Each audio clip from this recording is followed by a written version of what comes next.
Themes of the day: spiritual awakening, spiritual journey, ego recognition, and ego integration.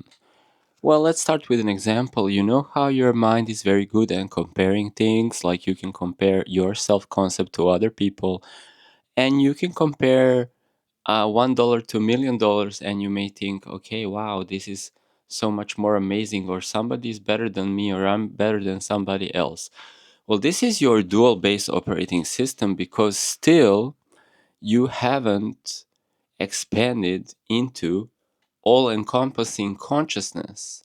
Once you are grounded in the all encompassing consciousness, 360 everywhere, infinite I amness, then whatever appears on the mental screen, whether that is internal mental screen or the external world, is consciousness appearing, and it appears as this structure or this talking head or a baby or a grandpa, and it's all freaking gorgeous because it's all you.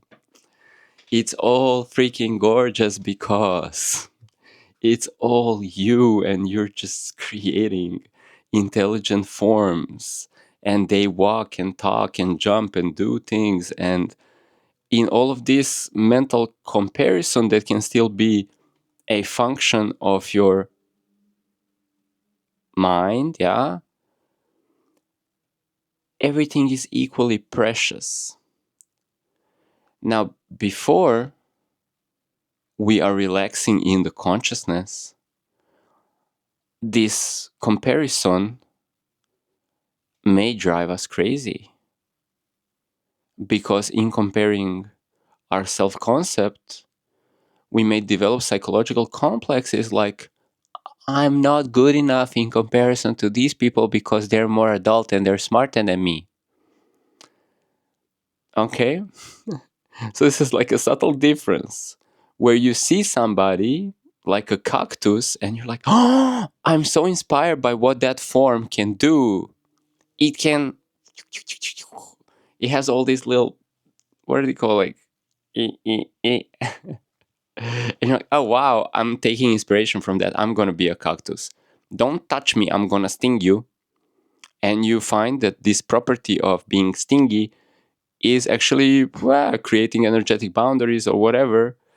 And so you're like, I'm good. You can watch me from a distance, but don't touch. I don't like to be touched in that way. Spiritual protection or even physical protection. Good for you. You may see somebody being a billionaire or a spiritual guru and be like, oh, I'm so inspired by that person. They're so charming and I want to learn from them. So you can emulate to be more like a cactus, more like a trillionaire, billionaire, businesswoman, businessman, more like a child, more like a doggy, more like a panda. It's all beautiful references of every shape and form that you can make yourself into because there's only you. Yeah. But why are we trapped in this dualistic operating system is actually not even a flaw. It's all together beautiful because we need to go by being this body self-concept that relates to I am separate from the world, because cactuses can sting and cars can hit me, and I need to learn to walk and talk and navigate my physical environment before I open up my little chakras. And so I'm not sealed under Saturn. I'm not sealed under the 7 planets and governed by their progressive algorithms and patterns, but I'm the sun. Now, when you go through your phases of maturation at 33 years old, you're giving these checkpoints. So if you're not 33 yet, just enjoy the journey. Everything will come. Everything is pre-designed to fall into place, so you don't have to sweat it. It's not the ego's job to figure it out or get enlightened or whatever. Ego is an operating system. It's getting built up and then defragmented and updated and built up and then defragmenting and updated and then cycles. So you don't need to sweat it, just enjoy the ride. If you are 33 plus and whatever I'm saying here has not completely landed for you, then I'm going to tell you what could be some pain points that you might experience through your journey of awakening as I am consciousness, and then integrating your ego operating system and updating your ego operating system. Well, it has been said in many religions the ego have cravings, or the dual-based animalistic instinctual patterning that autopilots the body and the mind for your consciousness so you can learn how to walk, talk, and interface with different reality streams. Well, that can go into a, as I said, complex, or it can go into compulsion. Like, I need to take these drugs, and then I need more of these drugs, but then I don't feel good, so I need more of these drugs, and then give me more. And I can get no satisfaction, so please can I have more of those drugs, whether that is sex addiction, food addiction, whatever addiction. It has been said there are 7 deadly sins. So yeah, your little walkie-talkie avatar can go and create a compulsion loop. And then if you want to break out from that loop, it's like, I'm feeling anxiety, and it's painful to break out of that loop. So again, what every spiritual tradition and religion reference, like go fasting twice a year, and then, allow your emotion to defragment, allow your mind to defragment, allow your desires to break out of the compulsion loops so you can have more presence as empty freaking consciousness. Because once you're empty and your operating system is chill, guess what comes? It's the divine guidance, it's the inspiration, it's you can't get it wrong because there's no software in your mind, in your body that evolved to a distortion. Okay? There's no software. So now we can talk about also what causes this distortion. When we know ourselves in comparison to the world, the ego goes and like, I want to be safe and accepted and I want to belong with these humans.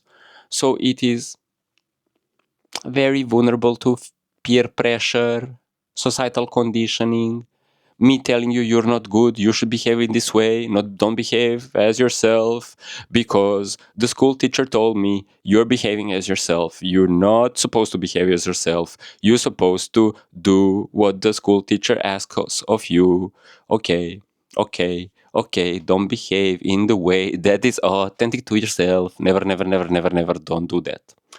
So these then become patterned, neuroplasticified chains, prisons for your soul.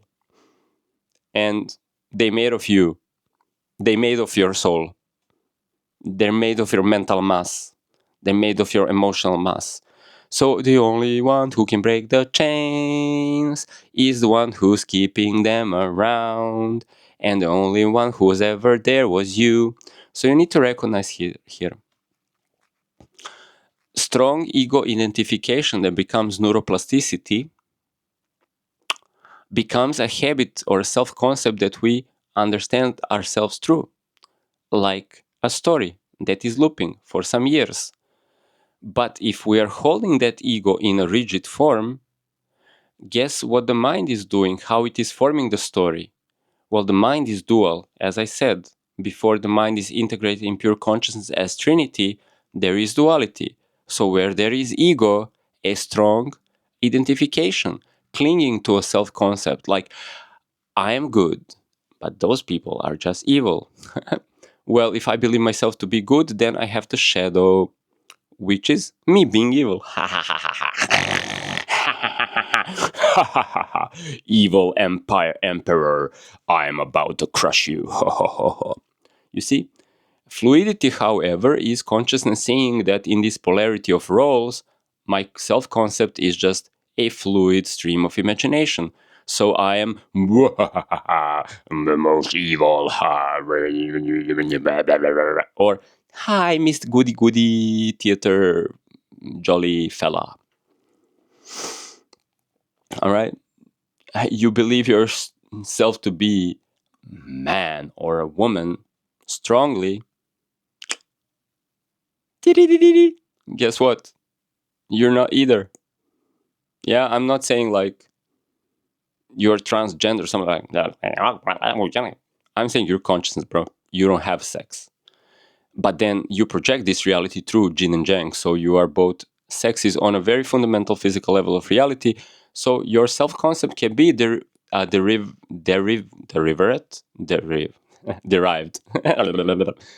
It can be derived from my body is masculine. But then if you're stuck in that self-concept that is not the integration of yourself as consciousness. See, I'm consciousness that then projects itself to be both yin and yang, both masculine and feminine, and then is driving this masculine vehicle because, yes, I have beard and I have bald little head that looks like, well, whatever.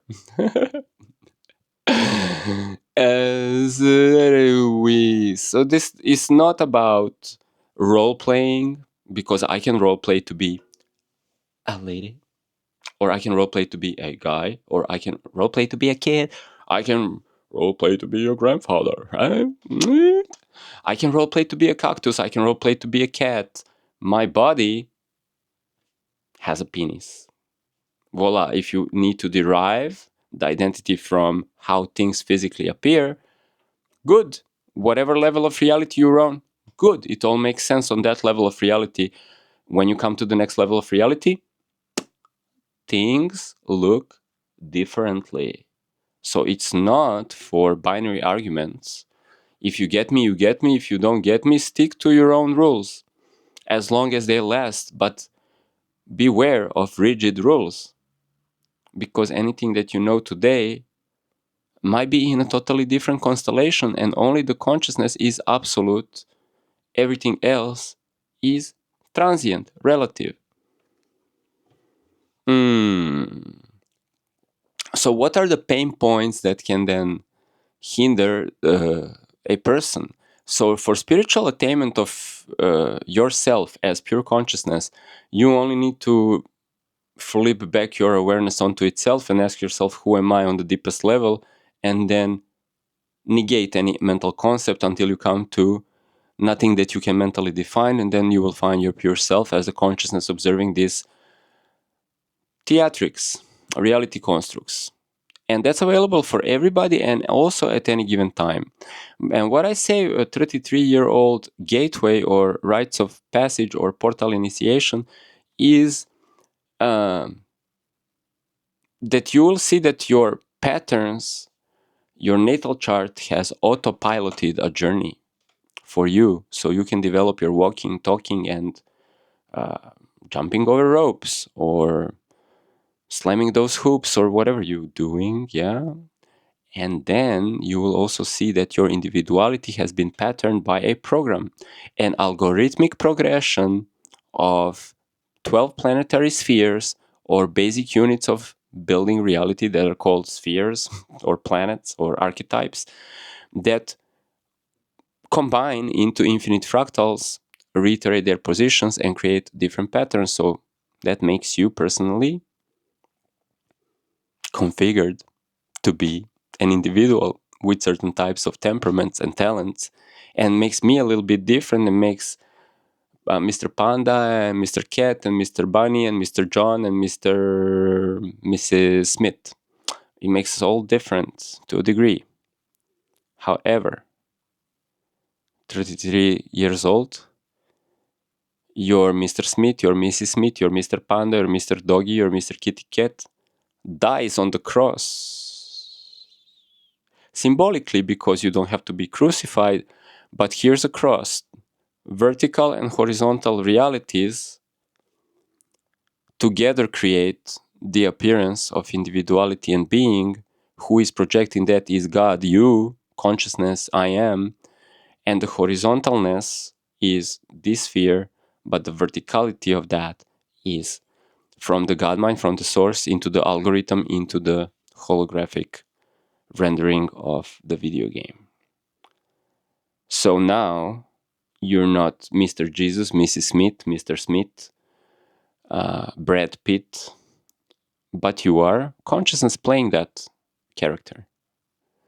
And now you can also purify the character from any type of distortion in the patterning that might have been acquired from just conditioning, being told not to be yourself, or, creating different type of compulsions. So for that, we do spiritual hygiene, defragmentation, whether it comes to you for your specific individuality through the form of yogic exercises or fasting or, blah, blah, blah, I don't know, whatever, meditation, whatever. Many tools will be then presented to specific individuality. Some of you may enjoy a more mental guidance like I'm doing right now. Some of you might just want to open your heart and play guitar and just sing songs like Bob Marley is your spiritual teacher. And, for every temperament, there's a always perfect deliverance, or delivery and deliverance. Hope of deliverance from the darkness that surrounds my actual assumptions. So then you can purify your actual assumptions and create a constellation of assumptions that are functioning in a non-dual sphere. And this might take even 12 years or 7 years, or it might take some time. And while you're doing that, you're basically seeing your old software that was configured on the autopilot. So it will give you 33 years of you not having to be the creator, but you having a pre-generated storyline and the pattern, the natal chart that develops the events that will initiate your archetypal progression. See, events in your life, they trigger your internal archetypes into emotional pings that then recreate your neuroplasticity, and so you evolve your character. And then you take ownership of the character that has been evolved, but you also take ownership of your freaking power. Because it's you. It's you, Mr. Smith. It's you. Oh, Mr. Smith is like the bad guy in Matrix. Okay, it's you, Neo, or Miss Smith, or Miss Neo, or, Trinity, Baby, Booby, Googie, Moogie. I don't know. It's you. It's all you. So if it's you can assert your power, because whatever you project from the I am consciousness becomes then the replacement of your data stream, replacement of your neuroplasticity. Now the ego is fluid. Now the ego can be Mr. Smith, Mrs. Smith, the cactus, the panda, Mr. Evil, Mr. Goody, Mr. Whatty, Mr. Mrs. Whatty. I don't know. Okay, you see where I'm going with this. So now you're free to stream, to surf the channels of these infinite timeline potentials that are being rendered for you, and you got the remote control because the remote control is you. Yeah. So if you see where I'm going with this, and you are in the process of your integration and you still need external reference for something, once you come to the I amness, you will need no external reference and no need to read or listen to anything, but you can just do it for entertainment value. But you will know, you will have the browser opened, all the channels opened, and you can browse information. And inside of you, you don't need AI, you don't need Google, you don't need stuff, because you just know, because everything is you. In the meantime, if this is helping you navigate the complexities of human evolution, subscribe to my channel, come into my school community, and let's jam and let's have conversations, and then we can dispel some of those pesky thought forms that are not serving you. Bye.